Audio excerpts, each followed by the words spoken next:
El entierro prematuro, Edgar Allan Poe. Hay ciertos temas de interés absorbente, pero demasiado horribles para ser objeto de una obra de mera ficción. Los simples novelistas deben evitarlos si no quieren ofender o desagradar. Solo se tratan con propiedad cuando lo grave y majestuoso de la verdad los santifican y sostienen.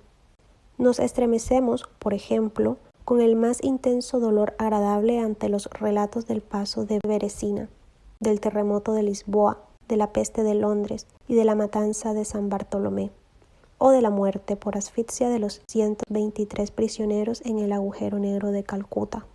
Pero en estos relatos lo excitante es el hecho, la realidad, la historia. Como ficciones nos parecerían sencillamente abominables. He mencionado algunas de las más destacadas y augustas calamidades que registran la historia, pero en ellas el alcance, no menos que el carácter de la calamidad, es lo que impresiona tan vivamente la imaginación.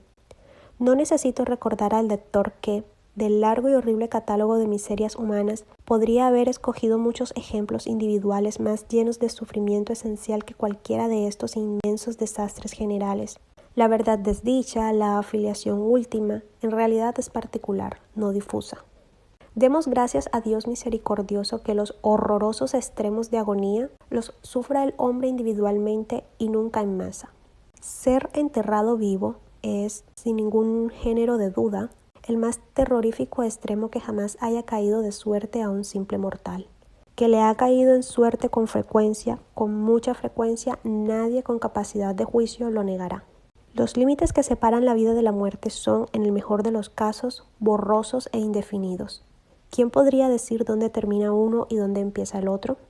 Sabemos que hay enfermedades en las que se produce un cese total de las funciones aparentes de la vida. Y sin embargo, en ese cese no es más que una suspensión, para llamarle por su nombre. Hay solo pausas temporales en el incomprensible mecanismo. Transcurrido cierto periodo, algún misterioso principio oculto pone de nuevo en movimiento los mágicos piñones y las ruedas fantásticas. La cuerda de plata no quedó suelta para siempre, ni irreparablemente roto el vaso de oro. Pero, entre tanto, ¿dónde estaba el alma? Sin embargo, aparte de la inevitable conclusión a priori de que tales causas deben producir tales efectos, de que los bien conocidos casos de vida en suspenso, una y otra vez, provocan inevitablemente entierros prematuros. Aparte de esa consideración, tenemos el testimonio directo de la experiencia médica y del vulgo que prueba que en realidad tienen lugar un gran número de estos entierros. Yo podría referir ahora mismo, si fuera necesario, 100 ejemplos bien aprobados. Uno de características muy asombrosas y cuyas circunstancias igual quedan aún vivas en la memoria de algunos de mis lectores. Ocurrió no hace mucho en la vecina ciudad de Baltimore, donde causó una conmoción penosa, intensa y muy extendida. La esposa de uno de los más respetables ciudadanos, abogado eminente y miembro del Congreso, fue atacada por una repentina e inexplicable enfermedad que burló el ingenio de los médicos. Después de padecer mucho, murió, o se supone que murió. Nadie sospechó, y en realidad no había motivos para hacerlo, de que no estaba verdaderamente muerta. Presentaba todas las apariencias comunes de la muerte. El rostro tenía el habitual contorno contraído y sumido. Los labios mostraban la habitual palidez marmórea. Los ojos no tenían brillo, faltaba el calor, cesaron las pulsaciones. Durante 3 días el cuerpo estuvo sin enterrar, y en ese tiempo adquirió una rigidez pétrea. Resumiendo, se adelantó el funeral por el rápido avance de lo que se supuso era la descomposición. La dama fue depositada en la cripta familiar, que permaneció cerrada durante los 3 años siguientes. Al expirar ese plazo se abrió para recibir un sarcófago, pero ¡ay! ¡Qué terrible choque esperaba al marido cuando abrió personalmente la puerta! Al empujar los portones, un objeto vestido de blanco cayó rechinando en sus brazos. Era el esqueleto de su mujer con la mortaja puesta.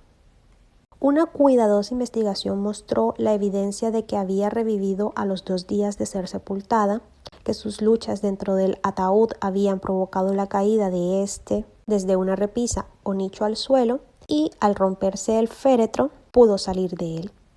Apareció vacía una lámpara que accidentalmente se había dejado llena de aceite dentro de la tumba. Puede, no obstante, haberse consumido por evaporación. En los peldaños superiores de la escalera que descendían a la espantosa cripta había un trozo del ataúd, con el cual, al parecer, la mujer había intentado llamar la atención golpeando la puerta de hierro. Mientras hacía esto, probablemente se desmayó o quizá murió de puro terror. Y al caer, la mortaja se enredó en alguna pieza de hierro que sobresalía hacia adentro. Allí quedó y así se pudrió, erguida.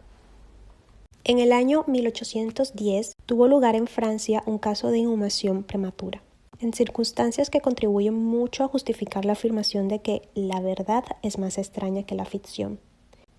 La heroína de la historia era Mademoiselle Victorine Lefourquet, una joven de ilustre familia, rica y muy guapa. Entre sus numerosos pretendientes se contaba Julien Bossuet, un pobre literateur o periodista de París. Su talento y su amabilidad habían despertado la atención de la heredera, que, al parecer, se había enamorado realmente de él, pero el orgullo de casa la llevó por fin a rechazarlo y a casarse con un tal Monsieur Renel, banquero y diplomático de cierto renombre. Después del matrimonio, sin embargo, este caballero descuidó a su mujer y quizá llegó a pegarle. Después de pasar unos años desdichados, ella murió. Al menos su estado se parecía tanto al de la muerte que engañó a todos quienes la vieron. Fue enterrada, no en una cripta, sino en una tumba común en su aldea natal. Desesperado y aún inflamado por el recuerdo de su cariño profundo, el enamorado viajó a la capital, a la lejana provincia donde se encontraba la aldea, con el romántico propósito de desenterrar el cadáver y apoderarse de sus preciosos cabellos. Llegó a la tumba. A medianoche desenterró el ataúd, lo abrió y cuando iba a cortar los cabellos, se detuvo ante los ojos de la amada, que se abrieron. La dama había sido enterrada viva. Las pulsaciones vitales no habían desaparecido del todo, y las caricias de su amado la despertaron de aquel letargo que equivocadamente había sido confundido con la muerte. Desesperado, el joven la llevó a su alojamiento en la aldea. Empleó unos poderosos reconstituyentes aconsejados por sus no pocos conocimientos médicos. En resumen, ella revivió. Reconoció a su Salvador. Permaneció con él hasta que lenta y gradualmente recobró la salud. Su corazón no era tan duro, y esta última lección de amor bastó para ablandarlo. Lo entregó a Bossuet. No volvió junto a su marido, sino que, ocultando su resurrección, huyó con su amante a América. 20 años después, los dos regresaron a Francia, convencidos de que el paso del tiempo había cambiado tanto la apariencia de la dama que sus amigos no podrían reconocerla. Pero se equivocaron, pues al primer encuentro, Monsieur René reconoció a su mujer y la reclamó. Ella rechazó la reclamación y el tribunal la apoyó, resolviendo que las extrañas circunstancias y el largo periodo transcurrido habían abolido no solo desde un punto de vista equitativo, sino legalmente la autoridad del marido. La revista de cirugía de Leipzig, publicación de gran autoridad y mérito, que algún editor americano haría bien en traducir y publicar, relata en uno de los últimos números un acontecimiento muy penoso que presenta las mismas características. Un oficial de artillería, hombre de gigantesca estatura y salud excelente, fue derribado por un caballo indomable y sufrió una contusión muy grave en la cabeza, que le dejó inconsciente. Tenía una ligera fractura de cráneo, pero no se percibió un peligro inmediato. La trepanación se hizo con éxito. Se le aplicó una sangría y se adoptaron otros muchos remedios comunes, pero cayó lentamente en un sopor cada vez más grave y por fin se le dio por muerto. Hacía calor y lo enterraron con prisa indecorosa en uno de los cementerios públicos. Sus funerales tuvieron lugar un jueves. Al domingo siguiente, el parque del cementerio, como de costumbre, se llenó de visitantes y alrededor del mediodía se produjo un gran revuelo, provocado por las palabras de un campesino que, habiéndose sentado en la tumba del oficial, había sentido moverse la tierra, como si alguien estuviera luchando abajo. Al principio, nadie prestó demasiada atención a las palabras de este hombre, pero su evidente terror y la terca insistencia con que repetía su historia produjeron, al fin, su natural efecto en la muchedumbre. Algunos con rapidez consiguieron unas palas, y la tumba, vergonzosamente superficial, estuvo en pocos minutos tan abierta que dejó al descubierto la cabeza de su ocupante. Daba la impresión de que estaba muerto, pero aparecía casi sentado dentro del ataúd, cuya tapa, en furiosa lucha, había levantado parcialmente. Inmediatamente lo llevaron al hospital más cercano, donde se le declaró vivo, aunque en estado de asfixia. Después de unas horas volvió en sí, reconoció a algunas personas conocidas y, con frases inconexas, relató sus agonías en la tumba. Por lo que dijo, estaba claro que la víctima mantuvo la conciencia de vida durante más de una hora después de la inhumación, antes de perder los sentidos. Habían rellenado la tumba, sin percatarse, con una tierra muy porosa, sin aplastar, y por eso le llegó un poco de aire. Oyó los pasos de la multitud sobre su cabeza y a su vez trató de hacerse oír. El tumulto en el parque del cementerio, dijo, fue lo que seguramente lo despertó de un profundo sueño. Pero al despertarse se dio cuenta del espantoso horror de su situación. Este paciente, según cuenta la historia, iba mejorando y parecía encaminado hacia un restablecimiento definitivo, cuando cayó víctima de la charlatanería de los experimentos médicos. Se le aplicó la batería galvánica y expiró de pronto en uno de esos paroxismos estáticos que en ocasiones produce. La mención de la batería galvánica, sin embargo, me trae a la memoria un caso bien conocido y muy extraordinario, en que su acción resultó ser la manera de devolver la vida a un joven abogado de Londres que estuvo enterrado 2 días. Esto ocurrió en 1831 y entonces causó profunda impresión en todas partes, donde era tema de conversación. El paciente, el señor Edward Stapleton, había muerto, aparentemente, de fiebre tifoidea acompañada de unos síntomas anómalos que despertaron la curiosidad de sus médicos. Después de su aparente fallecimiento, se pidió a sus amigos la autorización para un examen post-mortem, pero estos se negaron. Como sucede a menudo ante estas negativas, los médicos decidieron desenterrar el cuerpo y examinarlo a conciencia, en privado. Fácilmente llegaron a un arreglo con uno de los numerosos grupos de ladrones de cadáver que abundaban en Londres, y la tercera noche después del entierro, el supuesto cadáver fue desenterrado de una tumba de 8 pies de profundidad y depositado en el quirófano de un hospital privado. Al practicársele una incisión de cierta longitud en el abdomen, el aspecto fresco e incorrupto del sujeto sugirió la idea de aplicar la batería. Hicieron sucesivos experimentos con los efectos acostumbrados, sin nada de particular en ningún sentido, salvo en 1 o 2 ocasiones, una apariencia de vida mayor de la norma en cierta acción convulsiva. Era ya tarde, iba a amanecer y se creyó oportuno al fin proceder inmediatamente a la disección. Pero uno de los estudiosos tenía un deseo especial de experimentar una teoría propia e insistió en aplicar la batería a uno de los músculos pectorales. Tras realizar una tosca incisión, se estableció apresuradamente un contacto. Entonces el paciente, con un movimiento rápido pero nada convulsivo, se levantó de la mesa, caminó hacia el centro de la habitación, miró intranquilo a su alrededor unos instantes y entonces habló. Lo que dijo fue ininteligible, pero pronunció algunas palabras y silabeaba claramente. Después de hablar, se cayó pesadamente al suelo. Durante unos momentos todos se quedaron paralizados de espanto, pero la urgencia del caso pronto les devolvió la presencia del ánimo. Se vio que el señor Stapleton estaba vivo, aunque sin sentido. Después de administrarle éter, volvió en sí y rápidamente recobró la salud, retornando a la sociedad de sus amigos, a quienes, sin embargo, se les ocultó toda noticia sobre la resurrección hasta que ya no se temía una recaída. Es de imaginar la maravilla de aquellos y su extasiado asombro.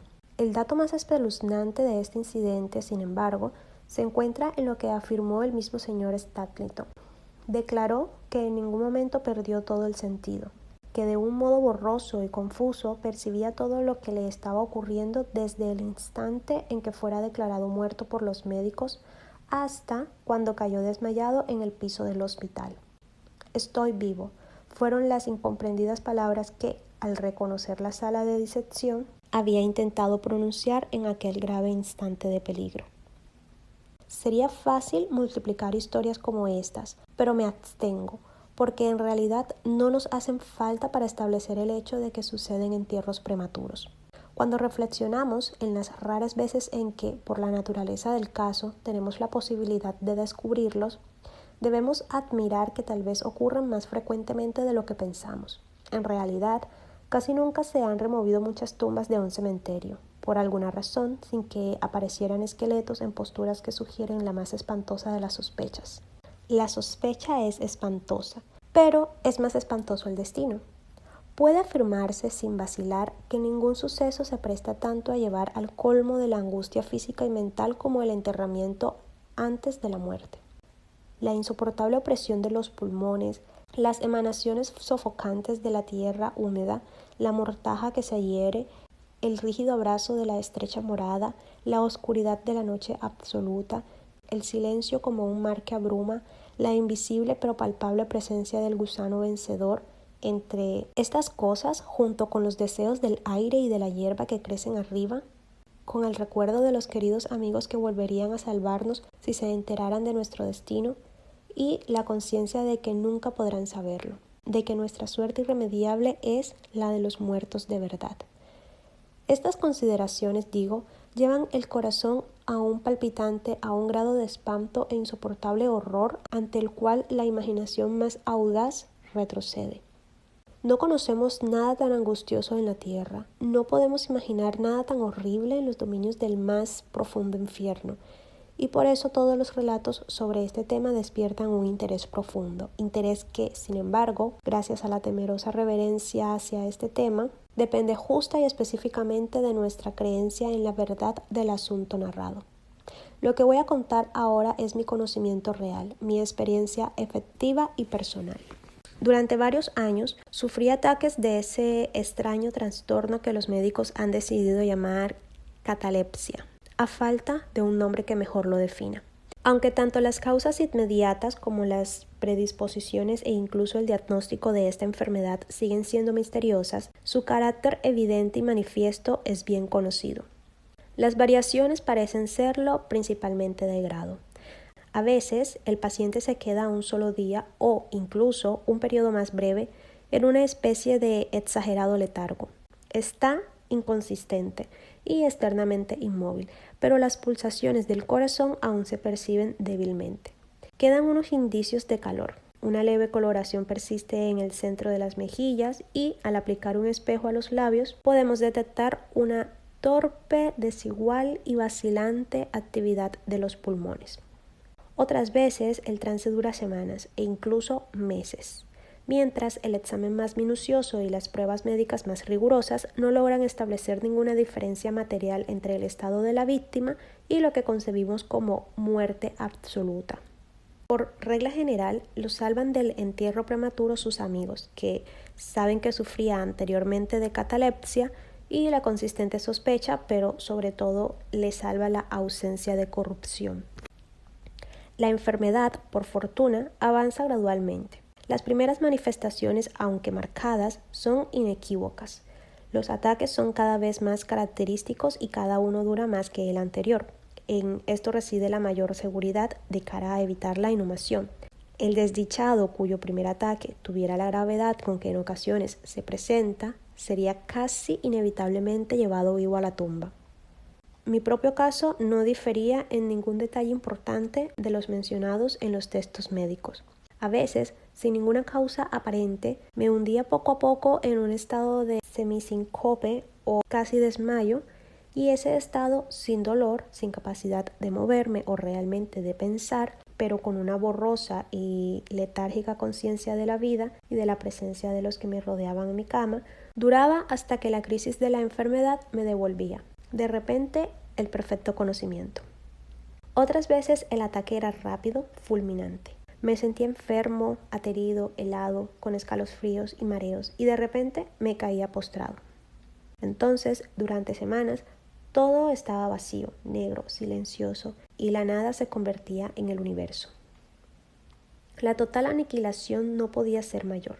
Despertaba, sin embargo, de estos últimos ataques lenta y gradualmente en contra de lo repentino del acceso. Así como amanece el día para el mendigo que vaga por las calles en la larga y desolada noche de invierno, sin amigos ni casa, Así lenta, cansada, alegre volvía a mí la luz del alma.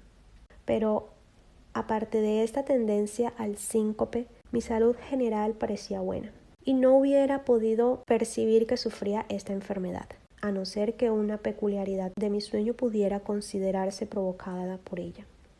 Al despertarme, nunca podía recobrar enseguida el uso completo de mis facultades y permanecía siempre durante largo rato en un estado de azoramiento y perplejidad, ya que las facultades mentales en general y la memoria en particular se encontraban en absoluta suspensión. En todos mis padecimientos no había sufrimiento físico, sino una infinita angustia moral. Mi imaginación se volvió macabra. Hablaba de gusanos, de tumbas, de epitafios. Me perdía en meditaciones sobre la muerte, y la idea del entierro prematuro se apoderaba de mi mente. El espeluznante peligro al cual estaba expuesto me obsesionaba día y noche. Durante el primero, la tortura de la meditación era excesiva. Durante la segunda, era suprema. Cuando las tétricas tinieblas se extendían sobre la tierra, entonces, presa de los más horribles pensamientos, temblaba. Temblaba como las trémulas plumas de un coche fúnebre. Cuando mi naturaleza ya no aguantaba la vigilia, me sumía en una lucha que al fin me llevaba al sueño, pues me estremecía pensando que al despertar podía encontrarme metido en una tumba. Y cuando por fin me hundía en el sueño, lo hacía solo para caer de inmediato en un mundo de fantasmas, sobre el cual flotaba con inmensas y tenebrosas alas negras la única, predominante y sepulcral idea. De las innumerables imágenes melancólicas que me oprimían en sueños, elijo para mi relato una visión solitaria. Soñé que había caído en un trance cataléptico de más duración y profundidad que lo normal.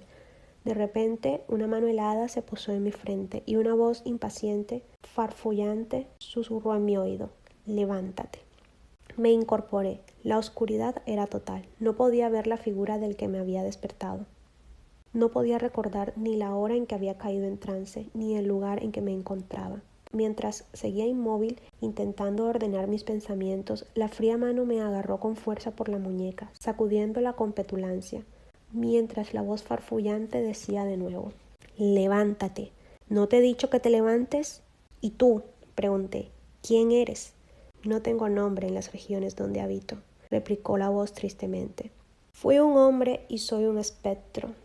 Era despiadado, pero soy digno de lástima. Ya ves que tiemblo. Me rechinan los dientes cuando hablo, pero no es por el frío de la noche eterna.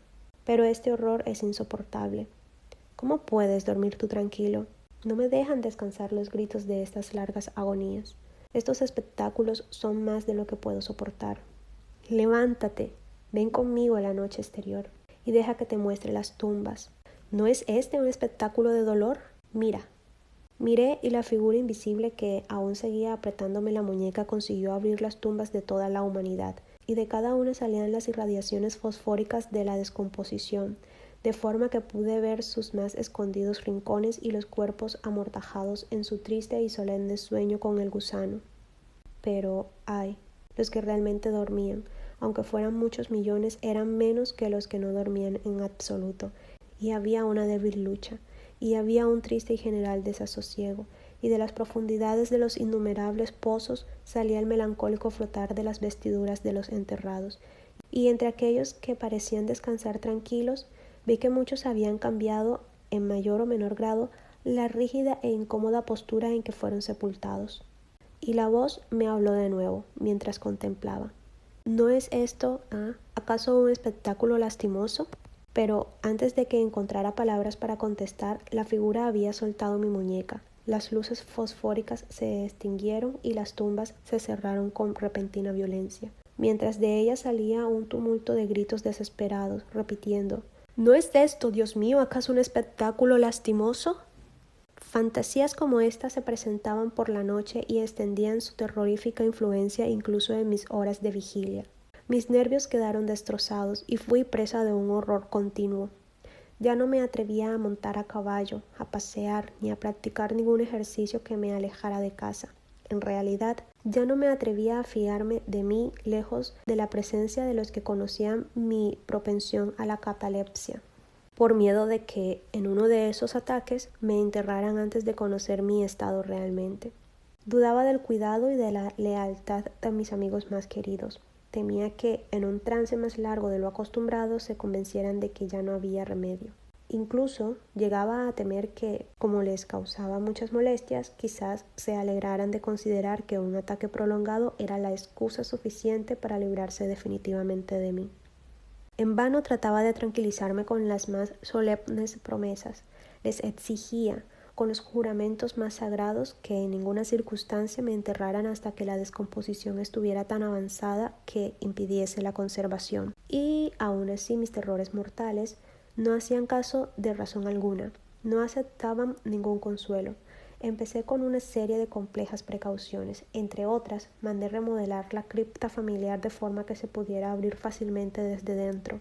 A la más débil presión sobre la larga palanca que se extendía hasta muy dentro de la cripta, se abrirían rápidamente los portones de hierro. También estaba prevista la entrada libre de aire y de luz, y adecuados recipientes con alimentos y agua al alcance del ataúd preparado para recibirme.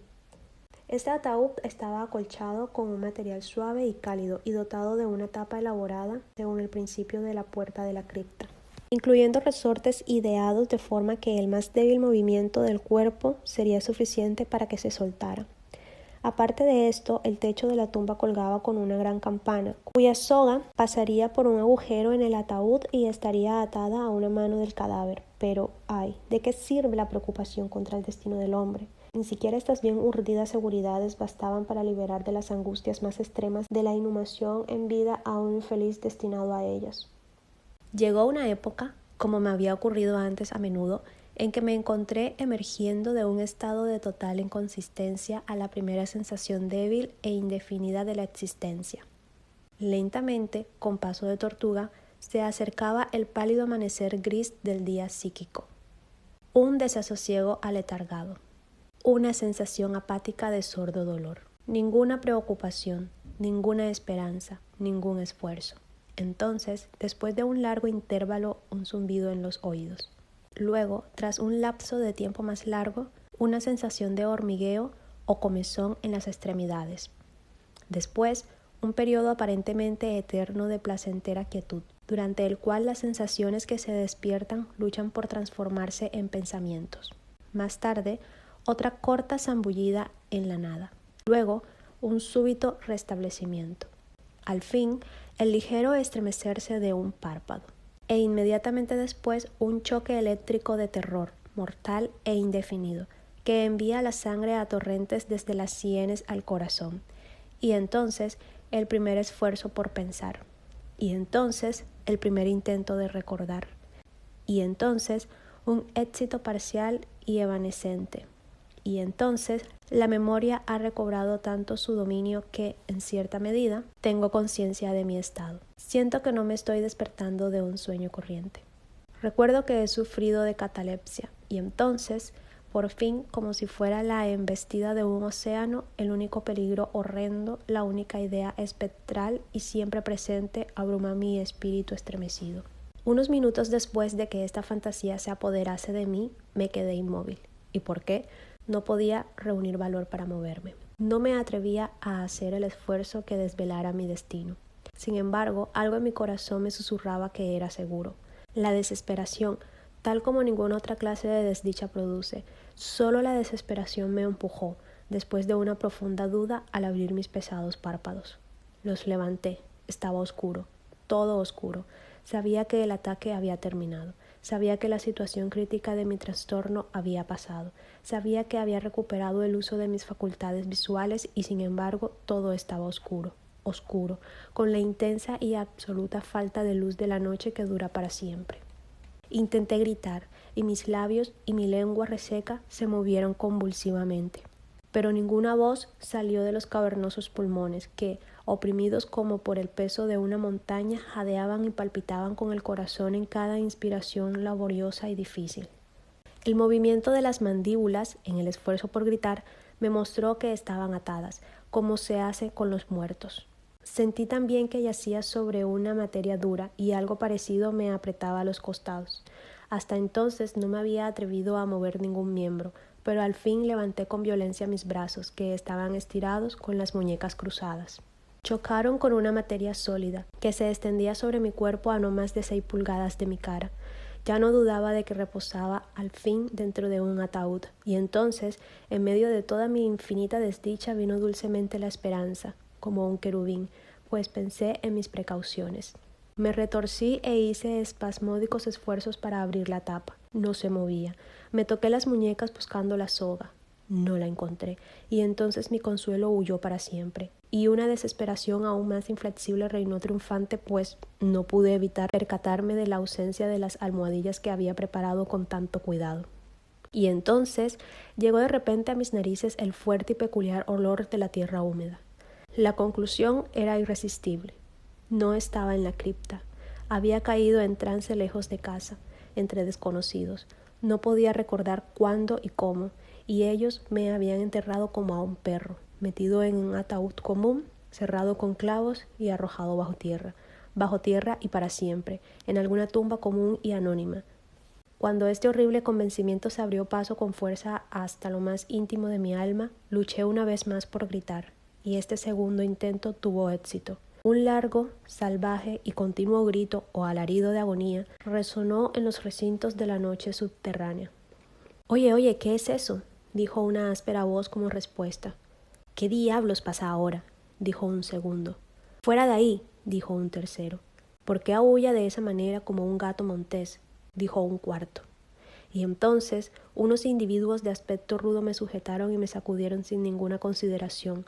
No me despertaron del suelo, pues estaba completamente despierto cuando grité, pero me devolvieron la plena posesión de mi memoria. Esta aventura surgió cerca de Richmond, en Virginia. Acompañado de un amigo, había bajado, en una expedición de caza, unas millas por las orillas del río James. Se acercaba la noche cuando nos sorprendió una tormenta.